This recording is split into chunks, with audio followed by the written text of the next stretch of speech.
स्वस्थ शरीर, शांत मन और आनंदमय जीवन के लिए योग जरूरी है। योग ने विश्व को भारत के ज्ञान और जीवन दर्शन से जोड़ा है। भारत ने दुनिया को योग के रूप में मानव कल्याण और स्वस्थ जीवन का अनमोल उपहार दिया है। ये कहना है मध्य प्रदेश के मुख्यमंत्री डॉक्टर मोहन यादव का। राष्ट्रपति द्रौपदी मुर्मू के मुख्य आतिथ्य एवं राज्यपाल मंगूभाई पटेल की मौजूदगी में अंतर्राष्ट्रीय योग दिवस पर जबलपुर में राज्य स्तरीय कार्यक्रम में सामूहिक योगाभ्यास किया गया। मुख्यमंत्री डॉक्टर मोहन यादव ने कहा, योग हमारी गौरवशाली भारतीय संस्कृति की अनमोल विरासत है जो जीवन जीने की कला भी सिखाती है। संकल्प लें कि योग को दैनिक जीवन का हिस्सा बनाएंगे और स्वस्थ समाज के निर्माण में योगदान देंगे। उन्होंने कहा, सनातन संस्कृति ने सदैव संपूर्ण विश्व को एक परिवार के रूप में देखा है। भारत ने वसुधैव कुटुंबकम के अमर संदेश के माध्यम से मानवता को एकता, करुणा और विश्व कल्याण का मार्ग दिखाया है। वैश्विक कल्याण, वैश्विक शांति, वैश्विक स्वास्थ्य को बढ़ावा देता योग दिवस विश्व भर के लगभग 2500 स्थानों पर 210 से अधिक भारतीय दूतावास इस कार्यक्रम के भागीदार हैं। योग के रूप में भारत ने दुनिया को सौंपा है मानवता के कल्याण का उपहार। योग का अर्थ जोड़ना। भारत ने अपने ज्ञान, विवेक, विचार से सदैव विश्व को जोड़ा है। प्रधानमंत्री जी ने भारत की प्राचीन ऋषि परंपरा, आध्यात्मिक चेतना वैश्विक पटल पर स्थापित कर विश्व को हमारी समृद्ध सनातन संस्कृति से परिचित कराया है। प्रधानमंत्री जी ने संयुक्त राष्ट्र महासभा में योग दिवस का प्रस्ताव रखा तो इसे रिकॉर्ड 175 से ज्यादा देशों ने एक साथ ऐतिहासिक समर्थन करके 2015 में पारित कराया था।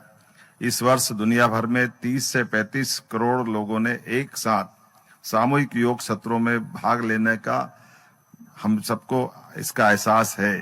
मध्य प्रदेश के कोने कोने में यह आयोजन लोगों को योग से जोड़ने का और जागरूक करने के लिए हर घर योग अभियान सफलतापूर्वक संचालित किया गया है। मुख्यमंत्री डॉक्टर मोहन यादव ने कहा, योग स्वस्थ, जागरूक और विकसित भारत की मजबूत आधारशिला है। योग भारत की गौरवशाली संस्कृति का प्रतीक है। भारत एक बार फिर दुनिया को अपनी समृद्ध संस्कृति से परिचित करा रहा है। योग का अर्थ है जोड़ना और भारत ने अपनी ज्ञान परंपरा और विवेक से सदैव पूरी मानवता को एक सूत्र के साथ जोड़ने का काम किया है। उन्होंने कहा, राज्य सरकार योग को जन आंदोलन बनाने के लिए निरंतर प्रयास कर रही है। प्रदेश में घर घर योग, हर व्यक्ति निरोग अभियान के माध्यम से नागरिकों को योग से जोड़ने का काम किया जा रहा है। सीएम ने कहा, मध्य प्रदेश योगियों की तपस्थली रही है। भगवान श्री कृष्ण को मध्य प्रदेश की धरती पर योग का ज्ञान प्राप्त हुआ। हमें गर्व है, हमारी जड़ें भारतीय संस्कृति से जुड़ी है। हमारी संस्कृति सनातन ऋषि परंपरा ने संसार को सदैव एक परिवार के रूप में देखा है। हमने कभी भी भौगोलिक सीमाओं को सोच में सीमित नहीं किया है, बल्कि संपूर्ण विश्व को वसुधैव कुटुंबकम का अमर संदेश दिया है। इसीलिए हमारे ऋषियों ने कहा है, सर्वे भवन्तु सुखिनः, सर्वे सन्तु निरामया, सर्वे भद्राणि पश्यन्तु, माँ कश्चित् दुर्भाग् भवेत्। योगियों की तपस्थली मध्य प्रदेश। श्री कृष्ण जी को यही योग का ज्ञान मिला। मध्य प्रदेश की सांस्कृतिक आध्यात्मिक संपन्नता यहाँ के गौरवशाली इतिहास का अभिन्न अंग रही है।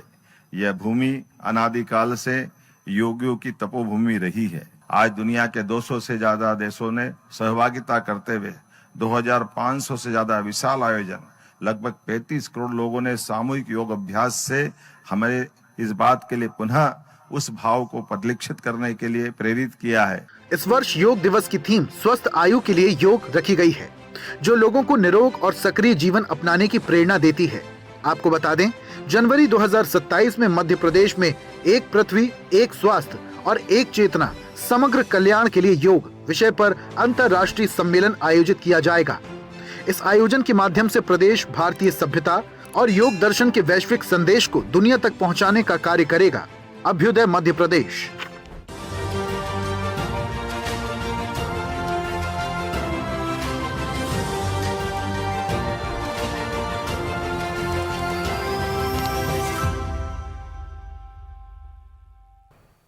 ऐसे ही वीडियोस के लिए लाइक करें, शेयर करें, फॉलो करें।